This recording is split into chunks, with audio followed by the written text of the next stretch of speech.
purpose of education is to teach children the necessary skills to learn and to be critical thinkers. Education is also important for children to be diverse thinkers and to be self-efficient. All right. So the purpose of education is to provide students or children with a safe environment to learn life lessons.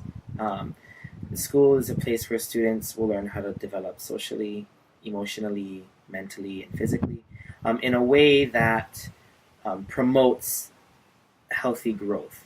So, in terms of social interaction, school will provide them, with a safe environment to interact with peers their own age, to learn, social etiquette and things of what they can or what they should and should not do.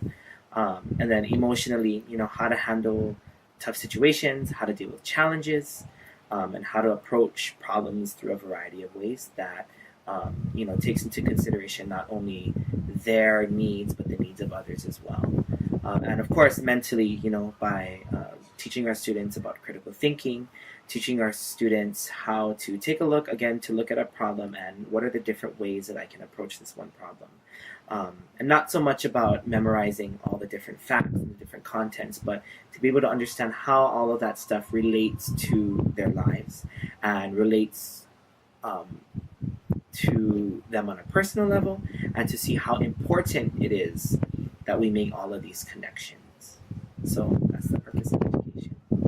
So as educators, it's our job to really foster this kind of environment in our classrooms, so that when our students walk through our doors and sit into our desks, that they really know that this is an environment that's not only comfortable for them, but is safe for learning, that is safe for them to interact with others, where they won't be judged, where they'll be respected and accepted for who they are, and where they know that their mistakes, where it's safe to make mistakes, that they're allowed to make these mistakes as long as they're learning from them, where while there'll still be consequences, but the consequences won't be to such a degree where they'll start shutting down emotionally, or they'll have a hard time. So for example, as a music teacher, it's my job to really ensure that when my students are walking into my classroom, that I create a learning environment that allows them to really step out of their comfort zones at times, to be able to sing in front of others, to dance in front of others, and again, to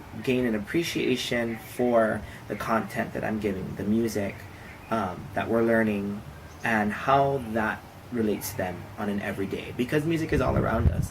And so one thing that I try to strive to teach is to show the students how music touches them on a daily life, how it affects their emotions, where we can find it.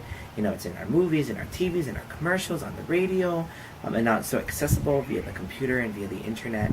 And so as a teacher, it's my job to make sure that my students are understanding that. And not only to understand that too, but it's also my job, again, to make sure that they're able to do so in an environment that's conducive to learning, where they feel accepted and respected, and comfortable, and a place where they want to be. Roy Sukuma is not just my boss, but also my mentor. He took me under his wing when I was just 13 years old and gave me an opportunity a year later to experience the joys of teaching. Being able to see my students grow makes all of the extra work worth the while. The best part of being a teacher is building a unique relationship with each student and being able to know that at the end of the lesson, I'm a reason why they enjoyed at least half an hour of the week. I hope to be able to at least make a difference in one student's life, big or small, just like Roy was able to do with me.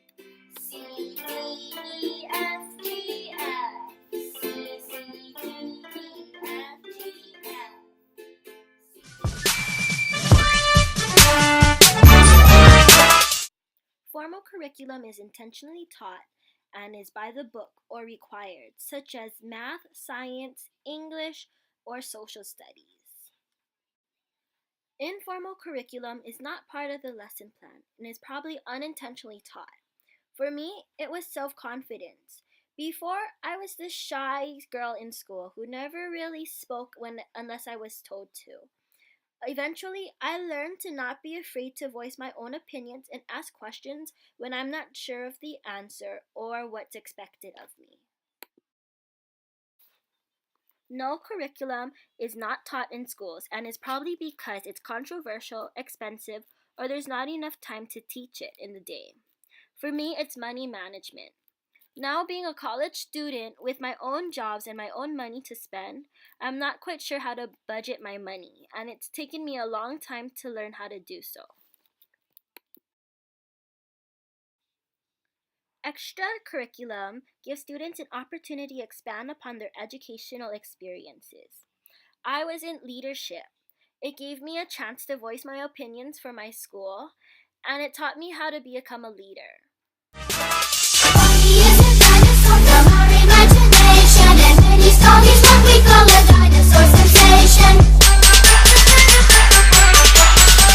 We have murals painted all over the school that comes from the different history backgrounds that we all learn about. We also have our peace garden, which says, "May peace prevail on earth," in the middle, in all of the languages that fills our school. We also have our school football field and our basketball court.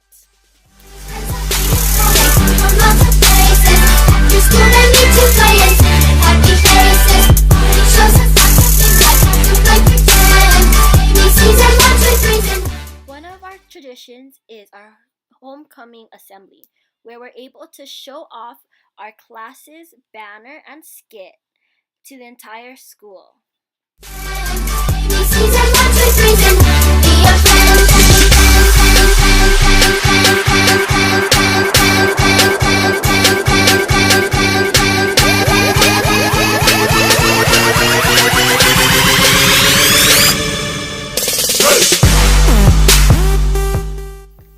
Nelahua had the cliche cliques of football players and cheerleaders. We also grouped up with where we grew up. There was the proud Whitmore residents who sat together on a bench by the history classes. The Wahiwaians stayed true to each other, and the military kids all stayed in one place. It affected the culture and climate. You could see the unintentional segregation between the locals and the military. The diversity amongst the faculty and admin was strong. The football coaches were always together, and the different subject teachers stuck with each other. I used to be the girl who went straight to her next class and was able to see the different cliques on the way there and being in the class.